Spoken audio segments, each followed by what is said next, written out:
This is Algebra 1, Lesson 4.6 on direct variation. It starts on page 236. Later in this lesson, we're going to talk about how, if you know the weight of one standard mint gold bar, then you can determine the weight of 2, 3, or more gold bars. Wouldn't it be nice to have all these gold bars? And then you will see that the total weight will be directly proportional to the number of bars. And so that's what this lesson is kind of going to talk about. When two quantities, y and x, have a constant ratio k, they're said to have a direct variation. And you can see right here we have,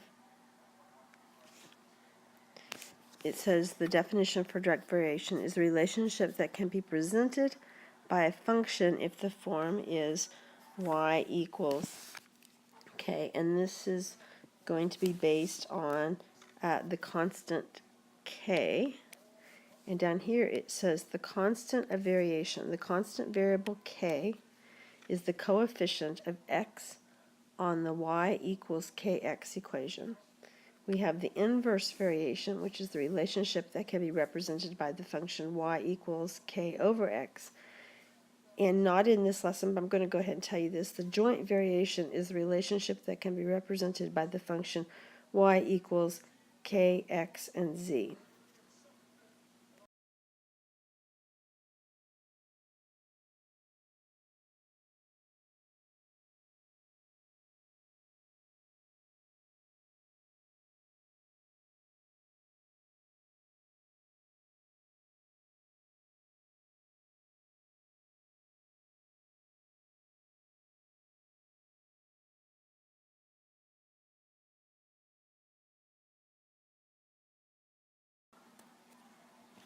Okay, so if the variables x and y vary directly, we've talked about x and y before, write an equation where x equals 5 and y equals 20. I don't know why there's a red thing right there, but okay. Think of y equals ax, or in the book it uses k instead of a. Y equals kx. And so the y would be 20 and the x would be 5. So we'd have 20 equals a times 5. That's this equation here. I rewrote it here using the k instead of the a. We'd have 20 equals k times 5. Then we divide both sides by 5 and we end up with k equals 4. And then our equation is y equals 4x, because we know that k is 4. It replaces the k there. So anytime you see during this lesson an equation that relates x and y, it's talking about this kind of setup right here. Now once we have this, we can say let's sub 12 in for x. What happens then? So we'd have y equals 4, because we already have the k there is 4. Sub in the new variable, that's 12 amount, and we have y equals 48. So whenever x is 12, we know that y will equals 48, and you can get an idea here on the relationship that's going on. So let's look at this example. We have x equals 2 and y equals 6. And your task is to use the given variables to write a direct variation model that relates x and y. So basically it wants you to do what I just did before. So let's look at this. So we write the model for direct variation. That's y equals kx. We substitute in our 2 for x and 6 for y. We have 6 equals k times 2. We divide both sides by 2. We end up with 3 equals k. And then I just abbreviated the equation that relates, that's my ETR, equation that relates x and y is y equals 3x. Because then you plug in the 3 up here with that. So in this one we have x equals 3 and y equals 21. We're going to write the model for direct variation. I just used the first letter of each word, which is y equals kx. Now you substitute in for the y, you have 21, and leave the k, and the x is 3. And now you divide both sides by 3. And this was divide. And now you have k equals 7. And then your equation that relates x and y is y equals, again we're replacing that x, 7x. And now we can replace y and x with any value. So here I have x equals 8 and y equals 96. I write my model for direct variation. That's y equals kx. I replace the values. So 96 equals k and the 8. And I divide both sides by 8. And k equals 12. And then my equation that relates x and y is y equals 12x. So hopefully you're getting the hang of this. Okay, next we want to talk about how you graph a direct variation model. So it says graph the equation y equals 2x. So remember this equation right here. First thing you want to do is plot a point at the origin. So you're going to put a dot at the 0, 0. That means x is 0, y is 0. And step 2 is find a second point by choosing any value for x and substituting it into the equation, which was up here, to find the corresponding y value. And here the suggestion is use the value 1 for x. So our original equation was y equals 2x. And we're going to substitute in the 1 that it suggested. So we have y equals 2, 1. You can see our plot point would be 1, because that's the x, and the 2 right there. The y is the 2. Let's see. This, yeah, I drew, this is the 2 right here, not this. Okay, 3 is plot the second point and draw a line through the origin 0, 0 and the second point, and I show you on the next page what that is. So here you see the plot point 1 and 2 is there, and the origin is right there, and the line is going to go through the 2. I didn't get that circled very well. Through there and through there, and now we can see all the points that would work. So this was this graph the equation y equals x. We know that we need a line going through the first, the origin, so that's going to be right here. We also know that whatever y is, x is, so we could do 4, 4, and that would be right here. We could then, it's hard to draw a line on this and get it straight, but that's basically what it would look like, and then the line could extend out ways.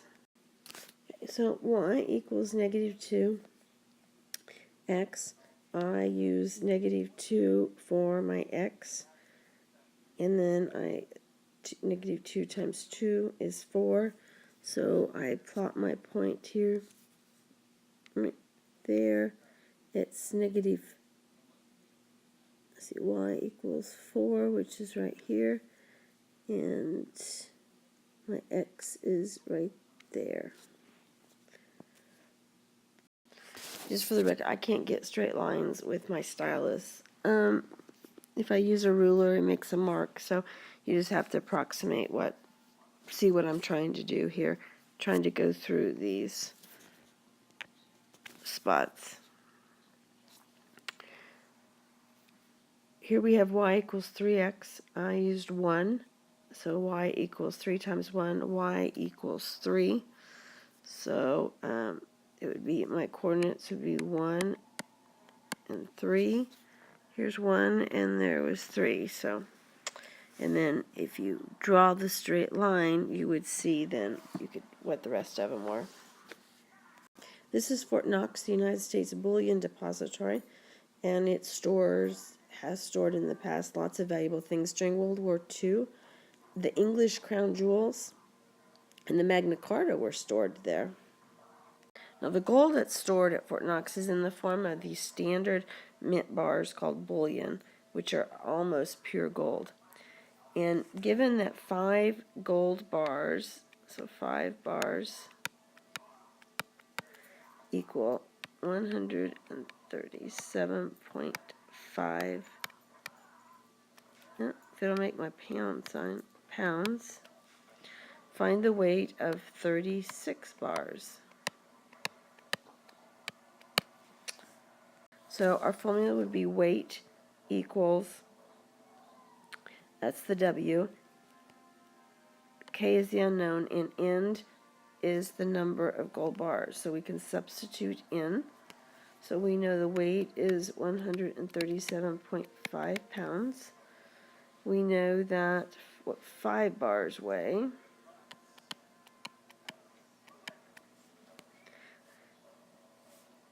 And now we divide both sides by 5. And we get 27.5 equals K. And so the direct variation for the weight of a gold bar is W equals 27.5 N. Now it says use the model to find the weight of 36 bars. So we can use the same thing and just plug in, I'm going to go to the next page. Our weight is going to equal, say, 27.5 times 36. We're substituting the 36 for N. And we work that out, and that is 990. So 36 gold bars weigh 990 pounds. Now, the tail length and the body length and feet of 8 alligators are shown on a chart on page 238. So you can look in there. It shows what, it has a chart that says tail,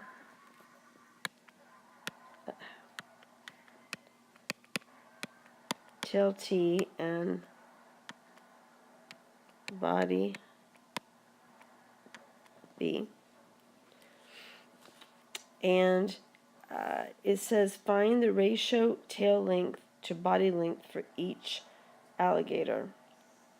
So looking at that chart, it shows there that the solution is to find the ratio of the tail length to the body length for each alligator, and it did in that second chart there. It has the tail T, the body B, and it has the ratio between the two. Then it says there underneath that, it says since the values for the ratio are all close to 0.90, you can use that as K. If my stylus will print, make my K. So K equals 0.90 because 0.90 is an approximate reasonable choice. And so our direct, that was my dog. So if we're trying to figure out what the ratio of the, how a tail length relates to the body length, our direct variation model is T equals 0.90 times the body length, and that's approximately how long the tail length will be. So now If you were asked to estimate the body length of an alligator whose tail length is 4.5 feet, then you would just plug that into your formula. So we had T equals 0.90 B. We're going to substitute 4.5 for the tail length. So we have that as our formula right now. We'll divide both sides by 0.90. That leaves you with, when you work that out, 5 equals B. And so the body will be 5 feet long. Now we can talk about the properties of graphs of direct variation. And we have here, this one right here, no, this one over here. It's moving on me, hang on. This one right here is it's a negative